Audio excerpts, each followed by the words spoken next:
Haruto était un loser solitaire et dégoûté qui avait perdu espoir en sa vie après avoir vécu sans but pendant des années. Mais lorsqu'il a réalisé à quel point sa vie était déprimante, une lumière a jailli de son téléphone et l'a téléporté dans la dimension céleste. L'archange l'a félicité pour sa réincarnation et lui a donné des pouvoirs divins qui l'aideront à vivre pleinement sa seconde vie. Cependant, la seule chose qu'il voulait faire était d'observer des animes pour le reste de sa vie. Il la supplia donc de le réincarner et, après avoir prononcé ces mots, il renaquit sous la forme d'un enfant dans un autre monde. La servante était heureuse que l'enfant soit né en bonne santé et son père vit les insignes royaux confirmant qu'il s'agissait bien de leur fils. Il savait que son fils serait puissant et sa mère lui dit que bien sûr, elle donnerait naissance à un fils puissant. Le comte apporta la sphère de l'infini pour mesurer la puissance de l'enfant et toute la pièce se remplit d'une aura magique autour d'eux. En voyant cette puissante réaction créée uniquement par les seigneurs démons, son père pensa qu'il était au moins de niveau 50, mais la sphère indiquait le niveau 2 et le fils ne possédait pas le moindre pouvoir. Le roi se demanda comment il avait pu donner naissance à un enfant aussi inutile et sans pouvoir. Il se dit alors que maman couchait probablement avec Tyrone. Haruto se rendit compte qu'il était sur le point de se faire avoir et ses parents décidèrent d'annoncer à tout le monde que le bébé était mort en couche. C'était pire que sa vie précédente et le roi ordonna à son armée de jeter le bébé quelque part au fin fond de la forêt. Pendant ce temps, l'ange se rendit compte qu'elle l'avait accidentellement rendu trop puissant, au point que personne ne peut mesurer sa véritable puissance dans leur monde. Leurs appareils ne peuvent mesurer que des niveaux inférieurs à 100, mais elle avait réglé son niveau de puissance à 1002 et elle avait oublié de lui donner un élément. Au fond de la forêt, Haruto tenta d'utiliser sa magie de barrière pour se sortir de cette situation.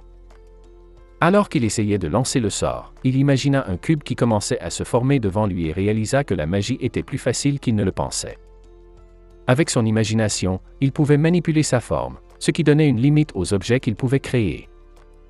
Il se rendit compte qu'il pouvait lancer le sort sur lui-même et cela lui permit de commencer à voler dans les airs sans consommer de mana. Cependant, il se rendit compte qu'il aurait des problèmes si un animal apparaissait et heureusement, un renard géant apparut par derrière. L'animal essaya immédiatement de le mordre, mais Haruto commença à lancer des centaines de petits cubes pour vaincre la bête, mais aucun dommage n'était fait, alors il essaya d'utiliser quelque chose de plus grand et il lança ses tempes sur le renard, mais la bête n'était toujours pas blessée. Haruto décida de lancer une colline entière vers le renard, mais le renard commença à parler et le supplia d'arrêter. La renarde révéla qu'elle essayait seulement de récupérer son mana et elle se demanda comment il était possible pour un enfant d'être aussi puissant. Haruto avait du mal à parler, il décida donc de créer une barrière qui traduirait ses pensées en son afin qu'il puisse parler normalement. La renarde lui demanda son nom, mais comme il détestait son vrai nom Reinhardt, il décida de se présenter comme Haruto et expliqua qu'il avait été abandonné à cause de son faible niveau, mais tout cela n'avait aucun sens pour la renarde car elle sentait que le niveau de mana dépassait les limites humaines et elle se demandait s'il n'était pas le seigneur démon réincarné. Haruto décida de cacher le fait qu'il était un perdant dans sa vie précédente et il prétendit être le seigneur des démons. Haruto ne voulait pas la blesser et lui demanda de rester pour être à ses côtés dans ses aventures. Haruto l'appela Flay, et la renarde lui promit de lui consacrer sa vie. Haruto se sentait faible et demanda du lait maternel car il avait faim. Soudain, la renarde se transforma en une fille sexy. Haruto se rendit compte que cette nouvelle vie était extraordinaire, mais il voulait que cette vidéo reste monétisée, alors il lui donna un costume de Catwoman, ce qui la rendit encore plus sexy. Haruto était prêt à boire du lait, mais Flay lui a révélé qu'elle avait besoin d'un autre type de lait avant de pouvoir produire le sien.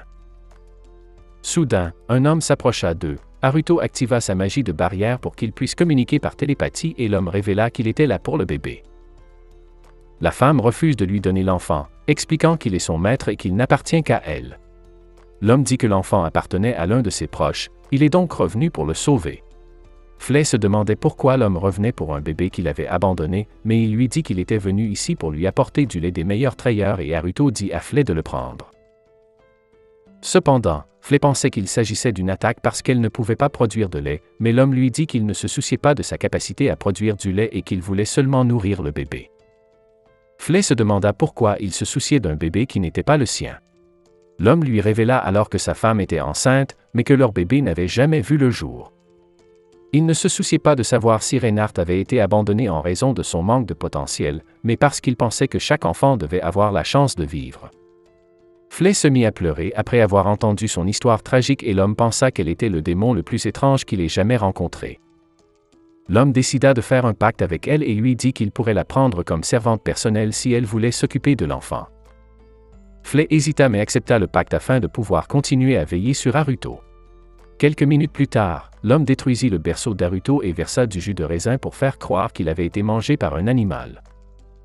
9 années passèrent, Haruto avait grandi et il décida de continuer à vivre avec sa nouvelle famille. Cependant, sa sœur le détestait et il était triste parce qu'il souhaitait que leur relation évolue de façon plus intéressante.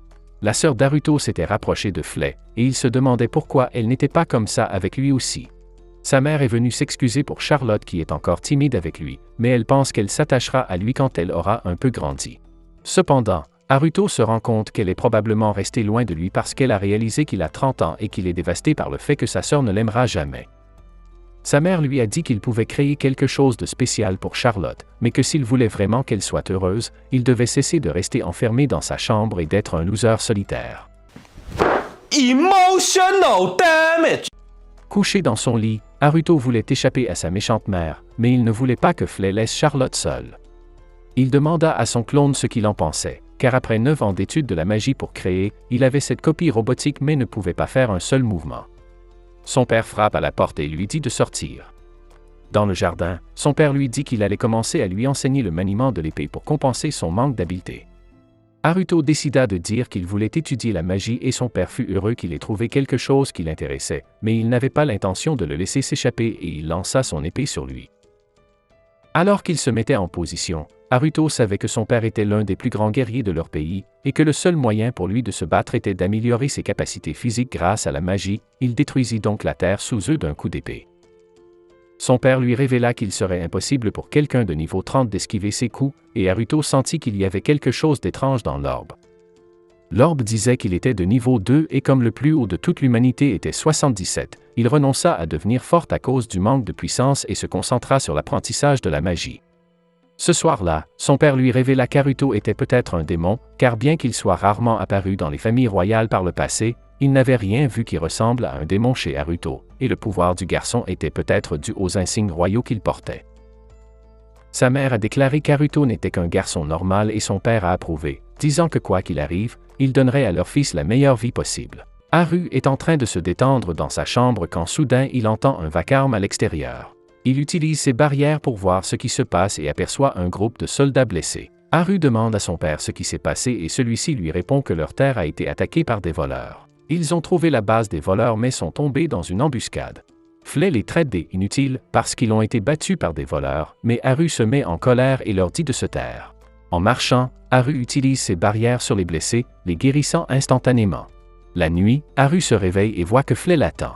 Ils sortent ensemble et Haru utilise ses barrières pour chercher les voleurs qui ont attaqué son père.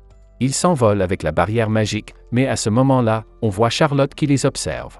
Les voleurs célèbrent leur victoire tandis que leur chef discute de leur plan pour rentrer chez eux. Haru apparaît soudain et les bloque instantanément avec ses barrières. Le chef finit par tout avouer, révélant qu'ils sont en fait des soldats de l'empire voisin et que leur but est de semer le chaos dans le royaume. Il révèle également qu'ils ont quelqu'un à l'intérieur du royaume pour les aider. Haru leur dit qu'ils ont eu tort d'attaquer son père, et Flay finit par brûler toute la base. Son père est surpris d'apprendre que l'Empire est impliqué et Charlotte se demande qui a éliminé les méchants et son père comprend que ce doit être Flay. Charlotte se lève soudain et part. Charlotte demande à Flay s'il y a 2 Haru, mais Flay est confuse. Elle révèle qu'elle les a vus voler, mais Haru ne devrait pas avoir assez de mana pour voler, alors elle a vérifié dans la chambre de son frère et elle a trouvé son clone endormi dans le lit, mais elle n'a pas senti son aura. Flay est impressionné d'apprendre que Charlotte peut sentir la force spirituelle. Flay finit par rapporter sa rencontre à Haru, qui n'arrive pas à croire qu'elle a déjà découvert son secret. Les jours suivants, Charlotte le suit dans tous ses déplacements. Elle l'observe également lorsqu'il est dans son bain. Une semaine plus tard, sa mère et Charlotte s'apprêtent à se rendre à la fête annuelle.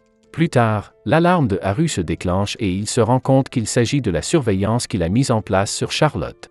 Leur carrosse est attaqué par des soldats impériaux et Charlotte et sa mère Natalia s'enfuient. Les hommes les poursuivent en lançant des sorts. Natalia parvient à les bloquer, mais elle reçoit une balle dans la jambe.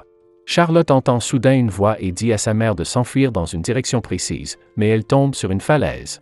Charlotte lui dit de sauter et elles parviennent à descendre en utilisant la magie et à trouver une grotte. Natalia décide de sortir pour trouver la personne qui leur donnait des indications en disant qu'il doit s'agir d'un héros de la justice. Elle sort de la grotte et l'entrée est cachée par une illusion magique, mais à ce moment les soldats la rattrapent. Natalia se dit qu'elle ne peut pas se laisser capturer et se prépare à mettre fin à ses jours, mais sa lame se brise soudainement. Haru arrive juste à temps et élimine instantanément tous les soldats. Haru appelle Charlotte pour lui dire de s'occuper de sa mère, mais elle sent son aura et lui demande s'il est un héros de la justice. Son frère est troublé par la question, mais il décide de jouer le jeu et Haru lui dit qu'elle doit garder le secret. Le soir, le père de Haru reçoit un rapport sur l'incident et s'interroge sur la mystérieuse personne qui les aide. Il demande à Haru s'il a une idée, mais celui-ci se contente de dire que la personne est à leur côté. Charlotte et Natalia reviennent et Charlotte serre immédiatement Haru dans ses bras. Haru en est heureux, mais Flay semble jaloux de leur nouvelle relation. Par la suite, Charlotte s'introduit tous les jours dans la chambre de Haru et lui demande de jouer avec elle. Il lui raconte qu'il garde le royaume grâce à sa magie et elle est impressionnée.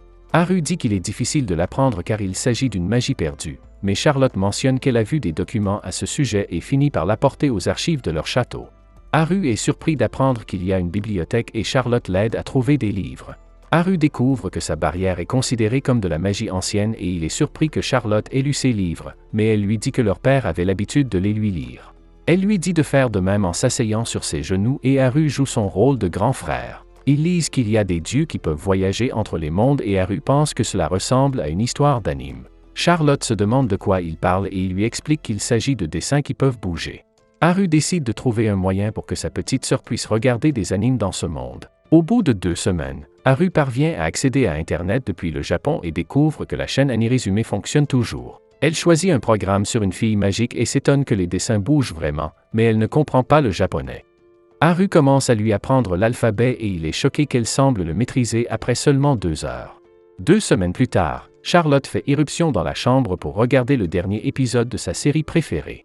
Nous voyons des zombies dans une ville, mais les héros de la justice les combattent. Haru est content qu'elle s'amuse, mais il pense qu'il doit être un bon exemple pour elle. La jeune fille finit de regarder l'épisode et veut passer au suivant, mais Haru l'en empêche en lui disant qu'elle n'a le droit de regarder que 3 heures par jour. Charlotte est bouleversée et se demande pourquoi il lui fait cela, mais il prétend que c'est pour son bien. Ils dînent ensemble et Charlotte semble s'assoupir. Son père se demande ce que Charlotte fait dans sa chambre et Charlotte répond qu'ils sont occupés à faire des recherches sur la magie ancienne. Après le dîner, Charlotte aimerait regarder d'autres dessins animés, mais son père lui répond que c'est assez pour aujourd'hui et qu'il devrait prendre un bain. Pendant que Haru prend un bain, Charlotte le rejoint. Elle remarque l'emblème sur sa poitrine et il l'appelle son emblème, disant que c'est la preuve qu'il est un allié de justice. Il pense qu'elle regarde trop d'animes, mais il lui dit de garder le secret. Haru va se coucher, mais Charlotte finit par dormir avec lui et voit sa mère les regarder avec bonheur. Le lendemain, leur père part affronter des voleurs et Charlotte s'inquiète pour sa sécurité, mais Haru lui dit de ne pas s'inquiéter. Charlotte lui dit qu'il devrait utiliser ses pouvoirs pour combattre les méchants, et Haru n'a d'autre choix que d'accepter. Sa sœur lui dit qu'il devrait se transformer comme dans l'anime, et Haru finit par porter un déguisement. Haru cherche les voleurs en les trouvant dans une grotte et il utilise sa magie de barrière pour les enfermer. Normalement, cela devrait suffire, mais il pense qu'il doit faire un spectacle car sa sœur le regarde.